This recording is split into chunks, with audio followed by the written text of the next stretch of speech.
Hello YouTube and welcome to the chaos that is my channel, and today we're going to be kicking off a brand new series on my channel that I'm hopefully going to be able to make into a consistent thing, and that series will be rating all of the Dead by Daylight killers. So I've been playing Dead by Daylight pretty frequently in recent weeks, and the release of the new Jason chapter actually inspired me to begin a series about all of the killers in the game.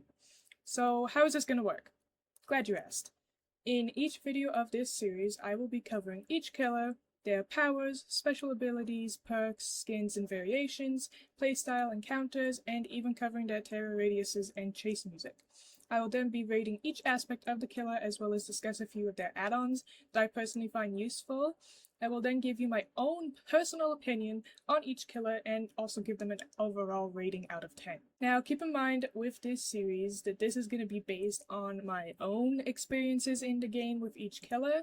However, I will also try to keep the ratings as unbiased as I can and based around actual usefulness and in-game quality. So to kick this series off, we will be covering the newest killer in the game, and that is the Slasher. Slasher was released as part of the game's Jason chapter on June 16, 2026.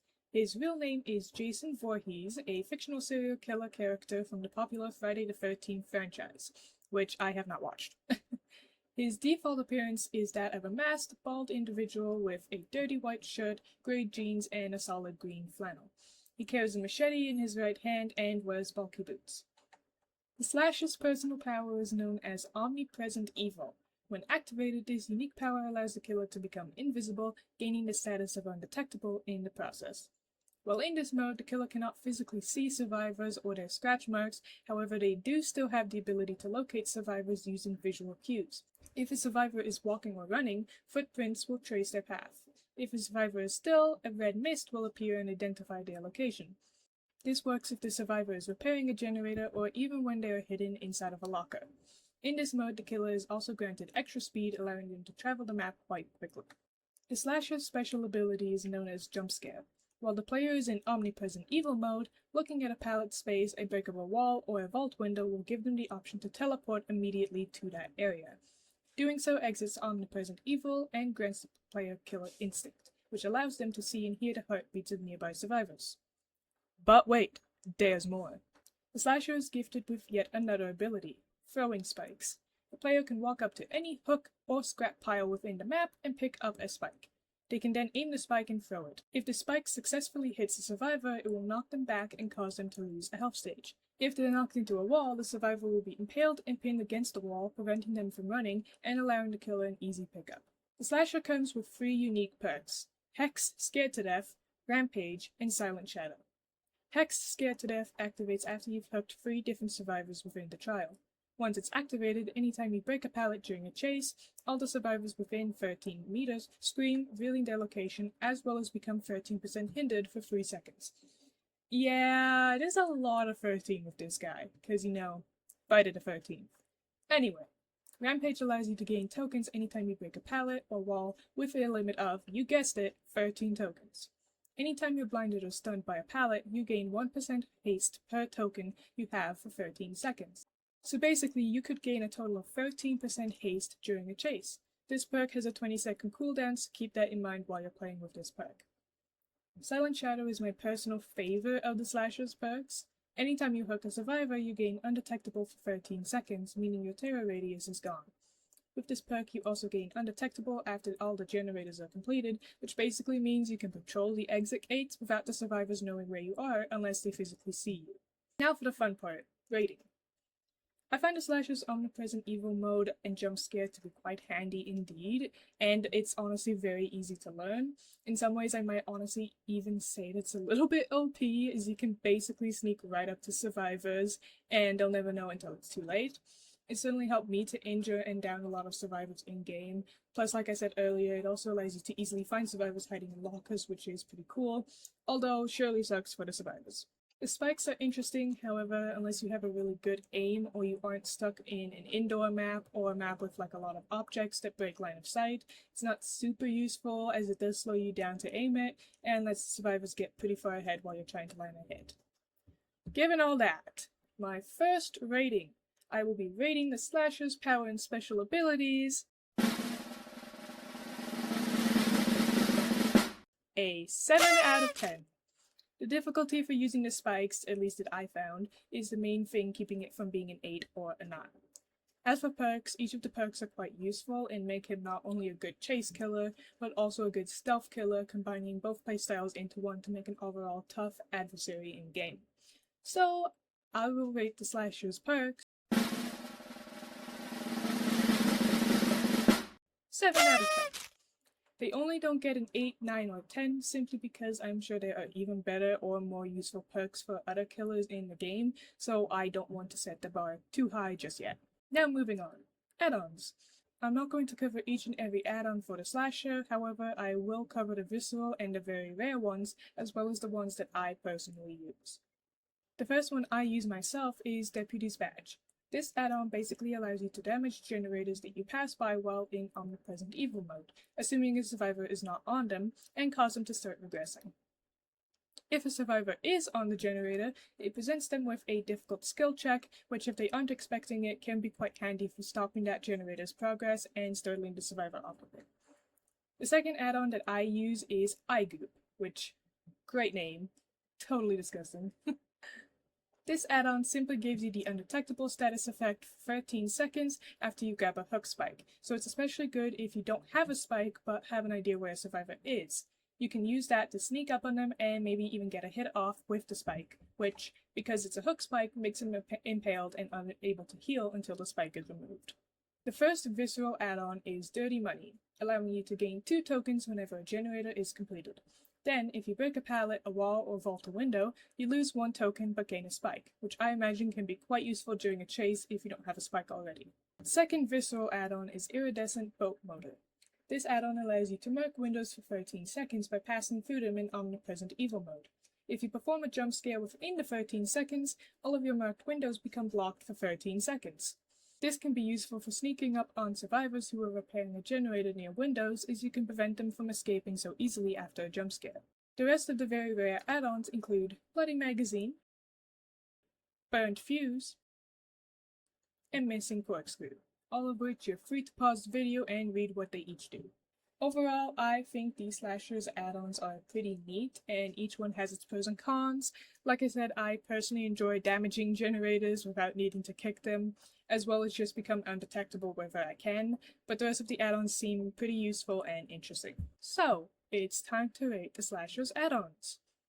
I will give slashers add-ons a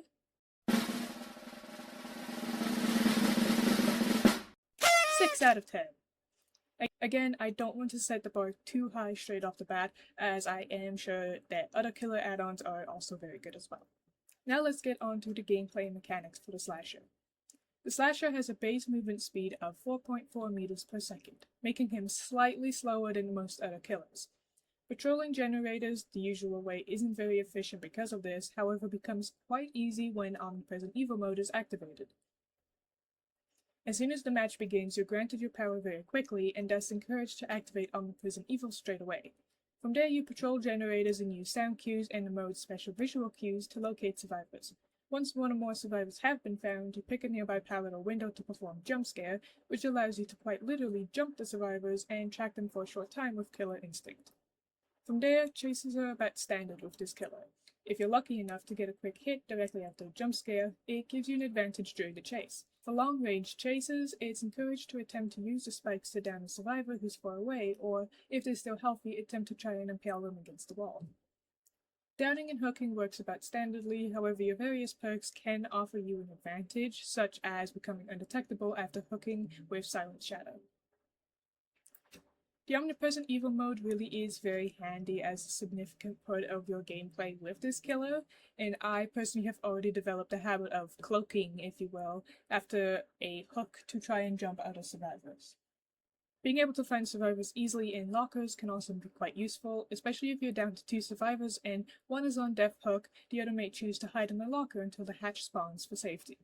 Of course, you do still have to watch out for survivors carrying head-on, but that's the case with pretty much every killer.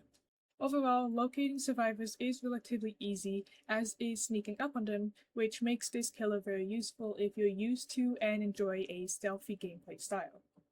Plus, if you are able to find ease with the use of the spikes, the slasher can also become quite a good ranged killer as well, perhaps even a little OP if your aim is really good and you catch somebody from super far away.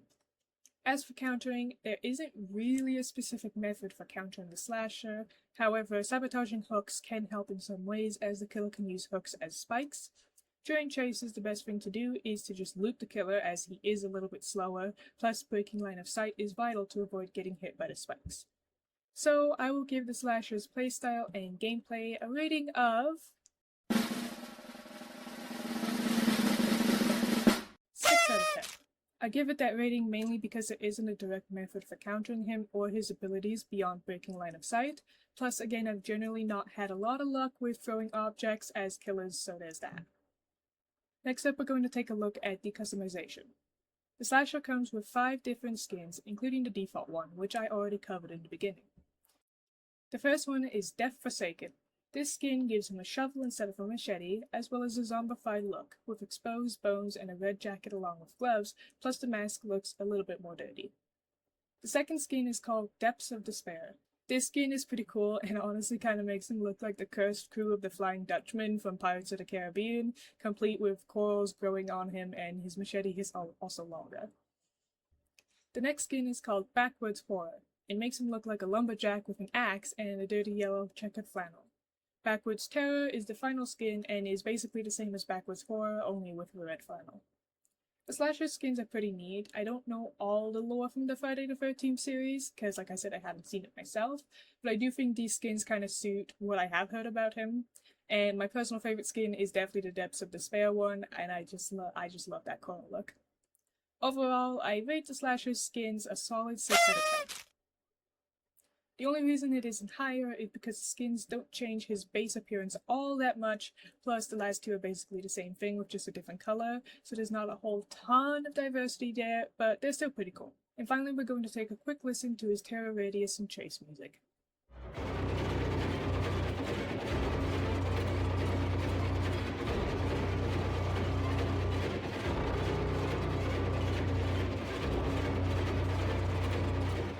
I honestly like the chase music. It definitely sounds like how I imagine it feels being chased by a serial killer with a machete.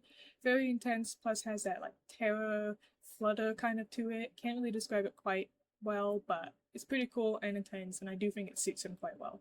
So I'll rate the slasher's chase music 8 out of 10. It's not quite a 9 or a 10 for me, simply because, again, I know I will want to set other killers' chase music a lot higher as well, and I don't want to set that bar too high just yet. All in all, I think the slasher is one of Dead by Daylight's most unique and interesting killers. He does reuse some mechanics like throwing things, which you can also find in killers like Springtrap, the Huntress, Trickster, etc.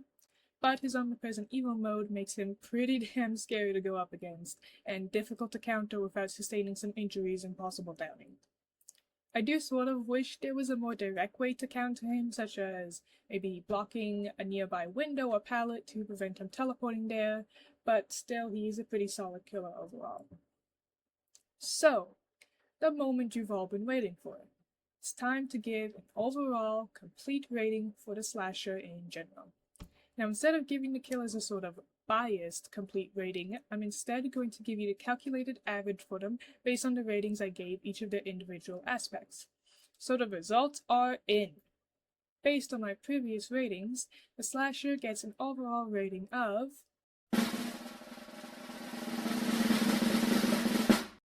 6 out of 10. Yeah, I think maybe we saw that one coming just because I did give quite a few 6 out of 10s, although this killer's chase music did get the highest rating with that 8 out of 10.